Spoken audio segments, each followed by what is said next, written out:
आता आमचं कशी गत व्हाले एका ठिकाणी महाराज सुंदर असं प्रमाण सांगतात वंदे पुत्राचा बरोबर अरे तैसा मायेचा मृग जलाचा कल्लोळ मृग जलाचा कल्लोळ. आता महाराज आमची गत कशी व्हाले जरासं कळालं. बाईला लेकरू झालं नाही बारसं करायला निघाली. बाईला संतती झाली नाही तर अवतान द्यायला निघाले. मामा महाराज तुम्हाला अवतान आहे भगवान पाटाला आहे चरण पाटलाला आहे बाई लेकरू कुठं आहे पण या लेकरू झालंय वाटाले. तैसा मायेचा जोंजाळ अरे मृगजलाचा कल्लोळ. मृगच्या हानाला वाटते पाणीच होय याला वाटते मला कळालंच वाटाले पण तुला काय बी कळालं नाही अजून.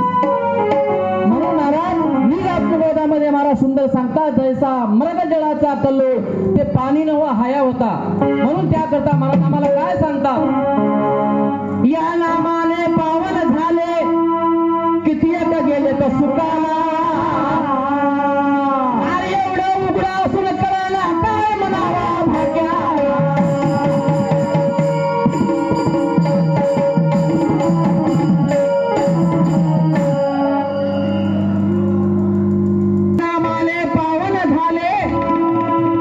गेले तो सुखाला. अरे एवढं उघडा असून कळेना काय म्हणावा भाग्या.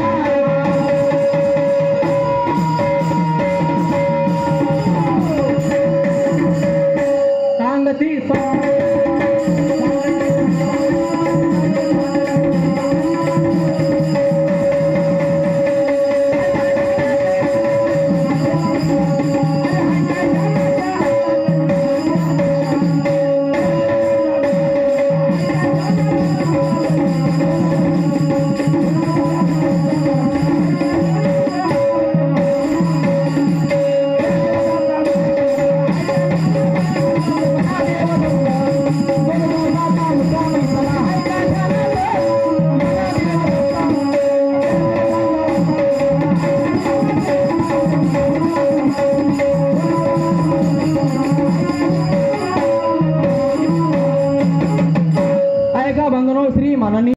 जगामध्ये खूप आहेत. देव सांगणारे वर्ग काही कमी नाही जगामध्ये. पण मला वाटतं की आई वडील सांगणारा वर्ग जर जगामध्ये तयार झाला तर आमच्या जीवनाला अतिशय सुंदर असं वळण लागल्याशिवाय राहणार नाही. आणि म्हणून आमच्या जीवनामध्ये आईचं किती स्थान आहे हे जर आपण पाहिलं या ठिकाणी बापाला काय द्यावं असं कळते परंतु आईला कसं द्यावं हे कळतं. दोन गोष्टी आपल्याला इथं समजून घ्यायच्या आहेत. बापाला वाटतं की आपल्या लेकराला काय द्यावं हे निश्चित कळते पण लेकराला कसं द्यावं हे बापाला कळत नाही हे आईला कळते. काय द्यावं हे जर समजा त्याच्या एखादी गोष्ट मोठी जर गोष्ट त्या लेकराला दिली ती गोष्ट त्या लेकराला पचन होईल काय हे बापाला कळत नाही ते आईला कळते. लेकरू हलक्या पायाला हळूहळू हळूहळू चालते पण त्याच पावलानच आई चालते. एका पावलाची 50 पाऊल करते. जर लेकरू हळूहळू चालू लागलं तर आईचे पावलं मोठे असतात लेकराचं पाऊल छोटं असते जवळजवळ टाकते. पण त्या लेकराच्याच पावलानं आई सुद्धा त्या लेकराच्या बरोबरीने चालण्याचा प्रयत्न करते. याचं नाव आहे आई. आणि ती आई आमच्यामध्ये आज राहिलेली नाही. आणि भगवंत हा कल्पनेचा देव आहे. ते कल्पनेनेच आम्हाला बघावं लागतं पण प्रत्यक्ष स्वरूप भगवंताचं एक दुसरं स्वरूप म्हणजे आईचं स्वरूप आहे. भगवंत आम्हाला काय करेल काय करणार नाही हे कल्पनेच्या आमच्या दृष्टीच्या पलीकडच्या गोष्टी आहेत परंतु आयुष्यामध्ये आमची आई आमच्यासाठी काय केली आम्ही आमच्या दृष्टीने पाहिलेलं आहे. आम्ही याच्यासाठी भगवंताचंच म्हणजे दुसरं स्वरूप म्हणजे आई आहे. आणि म्हणून हे जर गोष्टी आम्ही जाणून घेतल्या तर आमच्या जीवनामध्ये या ठिकाणी स्वर्ग निर्माण झाल्याशिवाय राहत नाही. आणि म्हणून हे आईलाही जाणून घेणं आमचं पहिले आद्य कर्तव्य आहे. आणि ते आमच्या मधून आज आई निघून गेले आहे आणि त्यांच्या या शेवटच्या प्रवासाच्या निमित्तानं आजचा भजनाचा कार्यक्रम आहे.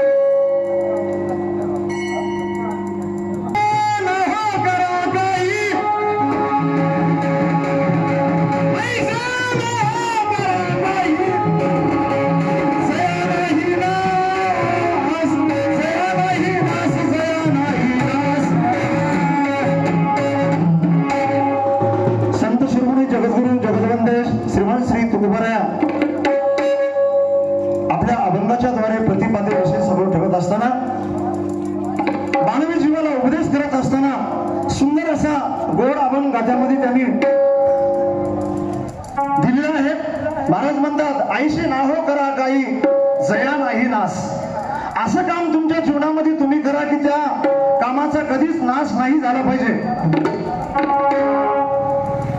असं संतांचं म्हणणं आहे. परंतु सामान्य जीव मात्र सगळ्या नासक्या गोष्टी जीवनामध्ये करतो.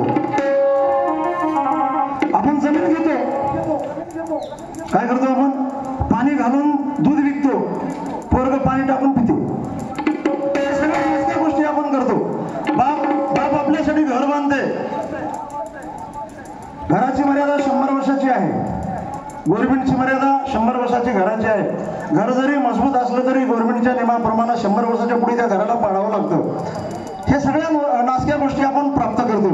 परंतु महाराजाला ते मान्य नाही, साधू संतांना ते कधीच मान्य नाही. आणि त्यासाठी साधू संतांनी ह्या गोष्टीला कधीच किंमत दिली नाही, कारण या सगळ्या गोष्टी एका दिवशी नाश पावणाऱ्या आहेत. म्हणून साधू संतांनी आपल्याला सांगितलेलं आहे की आईशे नाहो करा काही जया नाही नास. आणि म्हणून आपण गेल्याच्या नंतरही जी गोष्ट मागे शिल्लक राहिली पाहिजे, तुका म्हणे एक मरणाची सरे उत्तम जीव रे कीर्ती मागे. आम्ही केलेलं काम मागे राहिलं पाहिजे. काही काही माणसं जिवंत राहतात आणि काम त्यातून निघून जाते. असले काम आपण करतो. परंतु ह्या 2 दिवसाच्या प्रवासामध्ये आम्ही काय केलं पाहिजे, काय काम करून आम्ही पुढे गेलं पाहिजे, याचा विचार आम्ही केला पाहिजे. म्हणून महाराज म्हणतात,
प्रपंचाच्या उतरणी जरी चढिल्या, एक प्रपंचाची उतरणीचा एक मडकं जरी चढीत छतापर्यंत जरी नेल्या, शेवटच्या हंड्याचं तोंड उघड असते.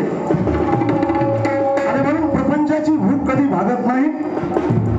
ती आपण जर त्या शेवटच्या हंड्याला जर बघितलं तर आपल्या पूर्ण लक्षामध्ये येईल, परंतु आपण तिकडे बघत नाही. अशा प्रत्येक संसारिक माणसाला प्रपंचाच्या उतरंडी वाढीत गेल्या, याला प्रपंच म्हणतात. परंतु साधू संतांनी ते चढवलेल्या उतरंडी खाली उतरल्या. संतांमधला आणि संसारिक जीवामधला जो फरक आहे, साधू संत कधी धनाला प्राधान्य दिले नाहीत. मग त्यांनी धन कोणतं प्राप्त केलं, कोणतं मिळवलं? पायोजी मैने राम रतन धन पायो, पायोजी मैने राम रतन धन पायो. साधू संतांना कोणतं धन प्राप्त केलं, आपण कोणतं धन प्राप्त करायलो? साधू संतांना भगवंताच्या नामालाच धन म्हटलेलं आहे. मीराईचं भजन आहे बघा, मीराबाईचं भजन, पायोजी मैने राम रतन धन पायो. त्यांनी ते धन प्राप्त केलं. आणि म्हणून हे जे प्रपंचाच्या उतरंडी आहेत आपण चढवीत गेल्या, आणि साधू संतांनी ते प्रपंचाच्या उतरंडी खाली उतरल्या. नव्याने खाली उतरलं नाही, सगळ्या उतरंडी भरून त्याच्यात सुद्धा केलं, ज्याला साधू संतांचं जीवन म्हणतात. आणि म्हणून आम्ही जीवन, आमचं जीवन असं असलं पाहिजे, ज्या मातोश्रीने 2 सूत्र या ठिकाणी पुत्र जगाला दिले, त्यांनी जीवन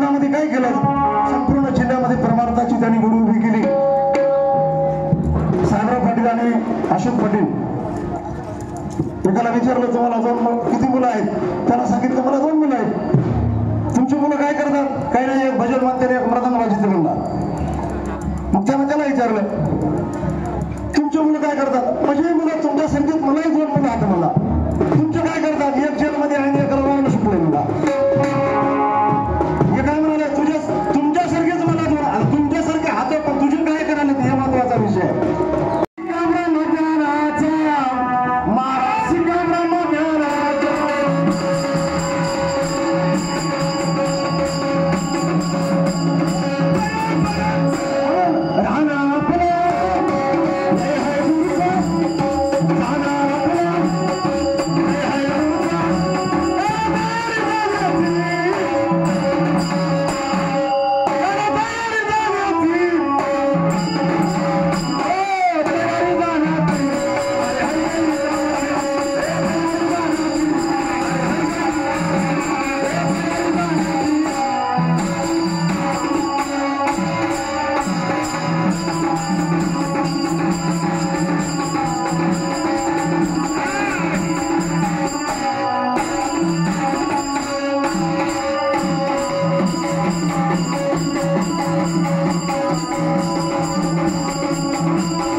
मेंढकेकर यांच्याकडून भजनाचे प्रमुख 51 रुपये दिले. धन्यवाद.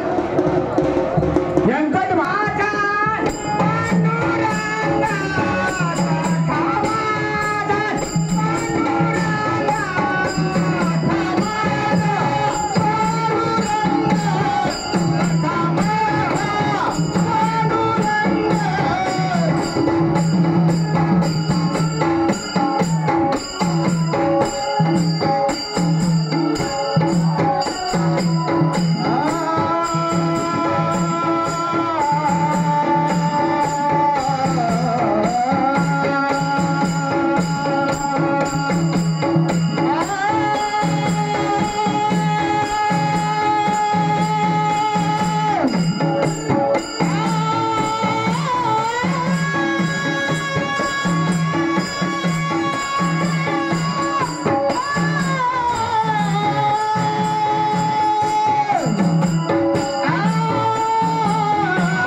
किती यायला द्या पैसे घेतले की 10 मिनिटं त्याच्यातच जातात आता. नाही तर काय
सागर म्हणाल्या कयाला म्हणाव संसार कशाला म्हणाव उगयक नवरा बायकोवर संसार म्हणजे संसार नव माना संसाराची प्रक्रिया वेगळी आहे संसार सागर दुस्तार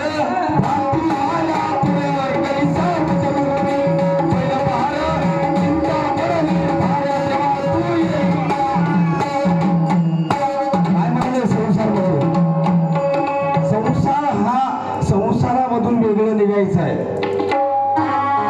आता इकडे सांगते वेगळं निघाणं संसार बघा नाही तर तोंडाला लागलं कळत मग का म्हणते जसं कमळाचं पान पाण्यात असून डाग लागू देत नाही तशी अवस्था प्राप्त व्हावं लागते ना संसार म्हणतात उलट म्हणाले कोणी बी उठलं की संसार आहे आता इथं पुढं म्हणाल्या पांगरगाव मध्ये आले की म्हणाल्या भजनीलाही चांगले राहतात तो भजनीचा असं अहो आपली अवस्था बघा की पाठीमागे जाऊ भजनीची कोणी म्हणाले भजनात काहीच फरक नाही हो कीर्तन केलेलं चांगलं विमानात भोगं पडलं आता वेगळं रूप झालंय म्हणून हा संसार आणि भजन याची सांगड वेगळी बांधावी लागते.